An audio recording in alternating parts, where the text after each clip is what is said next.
So we're going to begin sort of looking at the evolution of England under the Anglo-Norman rulers, sort of picking up the story from the death of William I, and looking at some of the sort of changes that they will make in terms of expanding sort of royal administration, the foundation of what's going to become English common law, as well as some of the challenges that William's successors face, and also the sort of circumstances that lead up to the Civil War, which happens in 1135.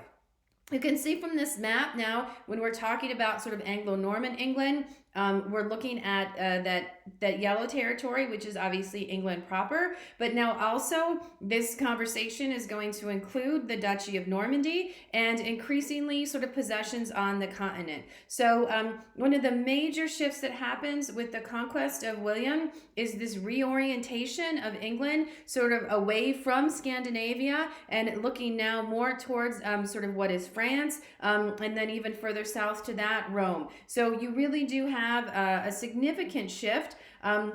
And this is reflected in culture as well. So the dominant language becomes French. They introduce a lot of French customs. The church becomes even more powerful. And so it really does sort of have a significant impact in that respect. So William has plenty of legitimate children, so succession should not be an issue. His eldest son is Robert Curthose, and I use those nicknames in part because I think they help us sort of distinguish who these people are. His son Richard doesn't outlive him, so he's not really factored in. Then he also has his younger son William. He has Henry, and then we'll also talk about Adela because she is going to through her, going to pass sort of claims for succession down to sort of the next generation. So when William dies, he designates his second eldest son, William II, William Rufus, or William Red because he had red hair. He designates him as the successor for the Kingdom of England. And his eldest son, Robert, gets Normandy. In part, this is just sort of a manifestation of friction that's always existed between Robert and his father. Robert also didn't get along with his other brothers either. We know that the nickname Curthose or Short Hose actually was given to Robert by William, who was mocking his short legs when he was younger. But we do know in spite of that, Robert was a fairly successful military commander. He was an active participant in the First Crusade. He was in Jerusalem when the city fell to the Crusader army in 1096. And he then eventually comes back and will challenge both of his brothers for control of England with varying degrees of success. This is an effigy of Robert. It was made about 100 years after his death, but it does sort of indicate sort of that military identity that he claimed. And we do know from accounts that he was well liked as a military leader. He was also described as kind of sort of laid back, which, as we'll see, could work against you as much as it could work for you in terms of establishing your ability to lead. So then Robert gets Normandy and William Rufus gets England. There are a lot of very interesting descriptions of William Rufus. One of my favorite is that one here. He feared God but little, man not at all. There's another one from the Anglo-Saxon Chronicle, which is even harsher, that, quote, he was hated by almost all his people and odious to God. These are obviously sort of monastic authored sources, and they were very resentful of his stance towards the church. They felt that he exploited the church to increase revenue whenever he could, that some of his abuses of power, which I'll discuss in a second, really worked to undermine the wealth and the sort of position of the church in England during his rule. And we also know that initially when he succeeds, he sort of makes these promises of fair taxes and good government. We do know that in terms of government, he was able to ensure sort of stability. He was able to maintain sort of law and order, but he was pretty ruthless in his approach to doing that. And it's sort of a double-edged sword because on the one hand, the people of England wanted stability. They wanted the law to be enforced, but they also at times were really resentful of the taxes they had to pay to fund sort of his ability to do some of these things. And those taxes in form of the Danegeld is still around, but now, so these are sort of arbitrary taxes that kings levy when they need to raise funds. And he has known to be particularly harsh when it comes to the amount of his taxes and the frequency of taxes that he levies. In 1088, some barons rebel in favor of Robert Curthose. We know in part they thought perhaps Robert Curthose, being more laid back, would give them a little bit more autonomy. They didn't like how sort of heavy-handed William Rufus was. But this revolt fails, and he manages to maintain the support of the English and maintain the support of the church, even though the church sort of resented some of their treatments. They still understood that he was going to be sort of a strong leader. There are some interesting accounts of William Rufus. The church is very critical of the way he conducted his court. There are accusations of sort of a lot of debauchery. He wore pointed shoes, which comes up a lot in accounts of his, is something that he shouldn't have done because it was what sort of Saracens did or Muslims did. But as you can see from this depiction, he is sort of holding up a church. So he was sort of at least attempting to position himself as someone who was a pious supporter of the church. In terms of the exploitation of his feudal rights, this is when he really does sort of anger some members of the nobility, as well as some members of the peasantry. So one of the things that the Normans introduced into England is this notion of royal forests. So these are large tracts of land, and you can see from this map here how much land we're talking. I think at one point it was like a quarter of England. These are forests that are then reserved for the king, who has hunting rights in them. In part, there are still, it's not like they make the people who live there leave, but they very carefully control what they can and can't do. And if they do something that they're not allowed to, so taking wood from the king's forest or poaching animals from the king's forest, they're severely punished and very heavy fines. We know that William introduces the New Forest, which is sort of down, you can see it's the furthest right, it's in the east there, sort of not too far from London along the coast. This was an enormous amount of land that then was available only for him to hunt. And remember, obviously, game would have been a really important source of food for people during this period. So that was something that really caused a lot of resentment amongst the peasantry. He also forces the remarriage of widows. So according to feudal law, fiefs have become hereditary. So if you are a widow and you're married to a man and he dies, you sort of then control the fief until it passes to the next generation. So if you're still of marriageable age, the king does have the right to sort of approve who you marry because you're one of his vassals. But increasingly what we start to see is William sort of selling the hand of these widows to people, because then if you marry the widow, you get the fief, you get the money, and you get the title. And in a lot of instances, the widow herself is not interested in the marriage, but she has no say, and she's essentially then forced to marry whoever the king decides. And this becomes a way for the king to increase revenue.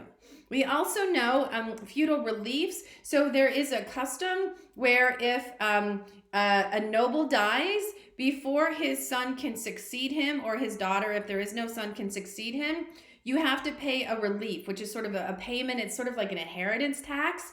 This is common, but the amount of these reliefs has never been set.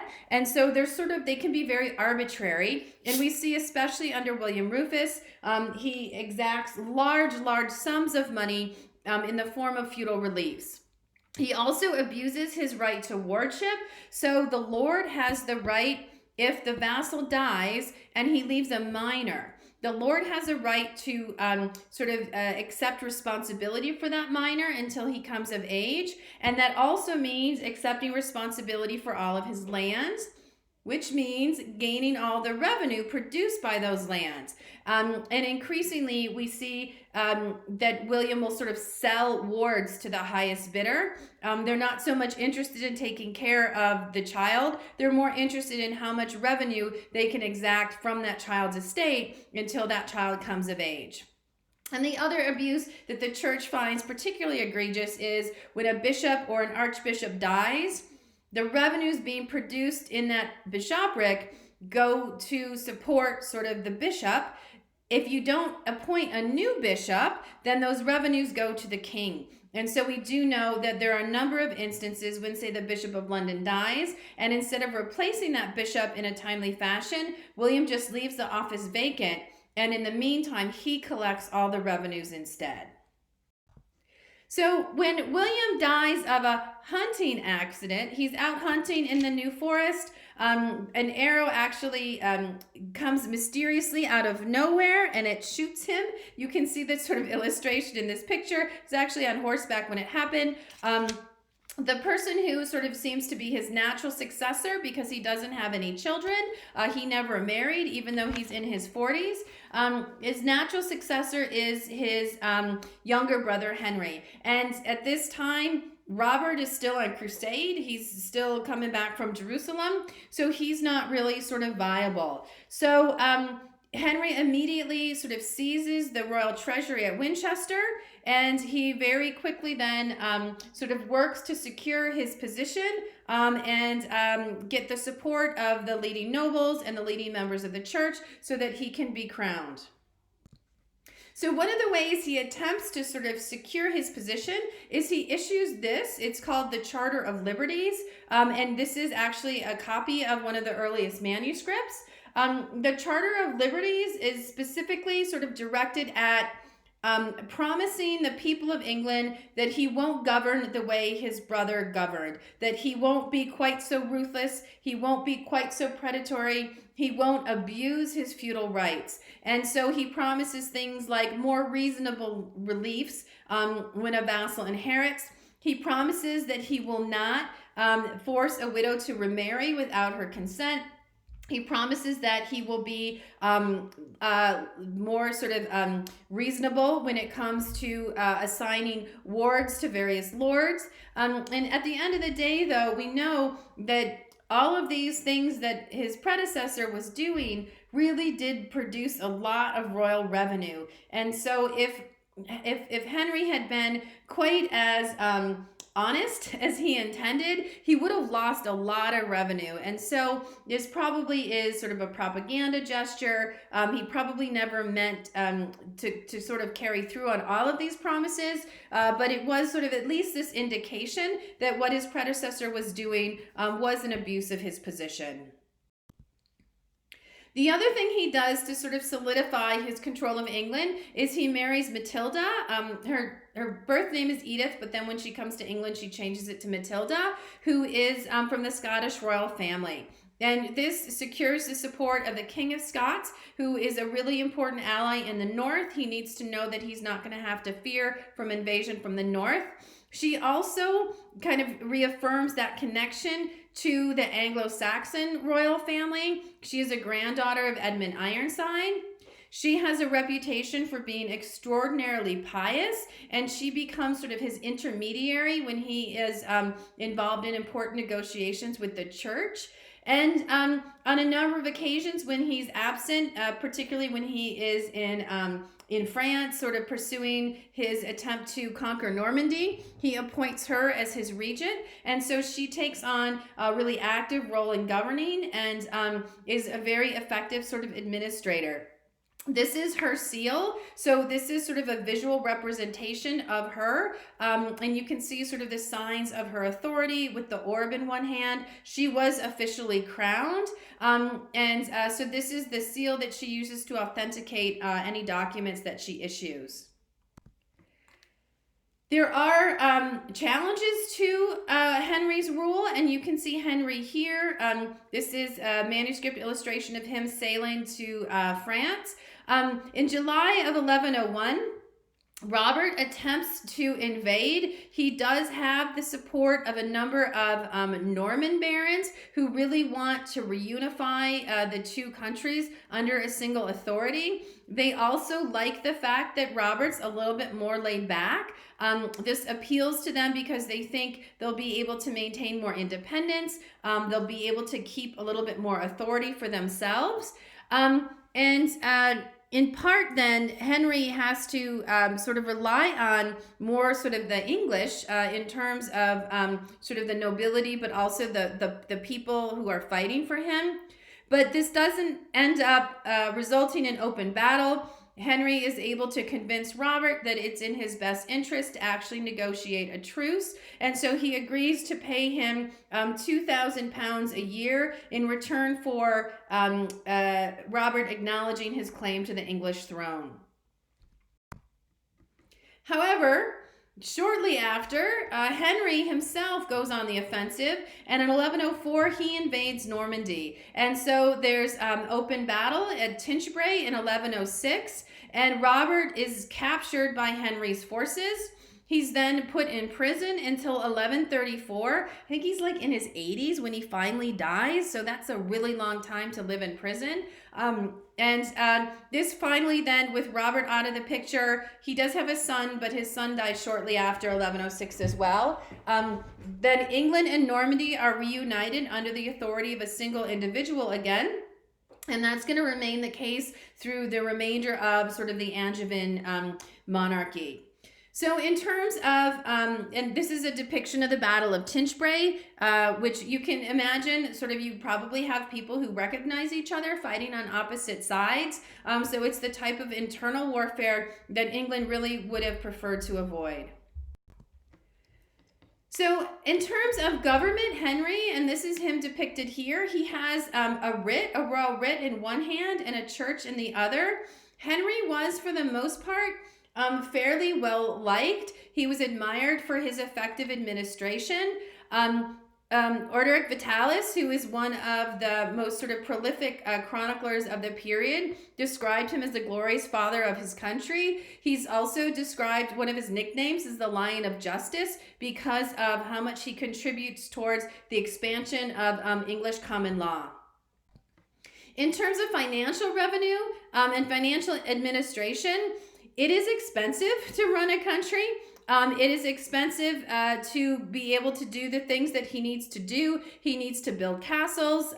He needs to sometimes mobilize his army. And also just sort of making sure that the England and Normandy are secure requires revenue. And so the more efficient he can be in terms of exacting that revenue and making sure that everything that is supposed to go to the royal treasury goes to the royal treasury, the more money he will have at his disposal. And so one of the things that he does is he regularizes the exchequer. So this is, you can see this depiction of it here. It's kind of hard to see, but the exchequer comes from this Latin term. It's like a checkerboard. And what they do is twice a year, all of the sheriffs come from the shires and they do sort of a tallying of their accounts. So how much they collected in terms of taxation over the course of that 6-month period. And then they'll put sort of money income on one square and expenses on another square, and then obviously they tally up the difference. The accounts then are recorded in these pipe rolls, so these are administrative documents. We only have I think 1 or 2 that survive from Henry's reign, but we have a lot more that are going to survive from his successors, and these become really useful sources for historians to use. And then this provides oversight of the sheriffs, of these local administrators, making sure that they're staying honest and making sure that they do the things that they're supposed to do. You also have expansion of the judicial system. One of the things, again, that as sort of an efficient judicial system does is it increases income for the king, because all fines, anything that someone does that they weren't supposed to do, they pay a fine for, and then that fine goes into whoever is overseeing the court's pocket.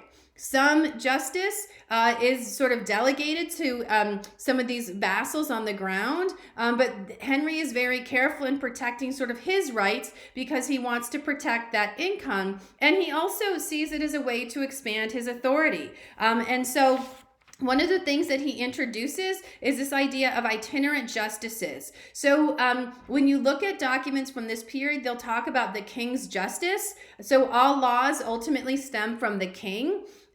He sends these representatives out to travel around the various shires because people can't always bring the law to him. And so this way he makes these royal courts more accessible, particularly for the high crimes. So arson, theft, murder. These are sort of crimes that are considered particularly egregious. They have much higher fines attached to them. And so it's sort of the king's prerogative to hear those crimes and to ultimately sort of administer justice in that respect. So these itinerant justices will travel throughout the kingdom. They'll hold court. They'll sort of pass judgment, and then they'll collect the fines accordingly and bring them back to the royal treasury.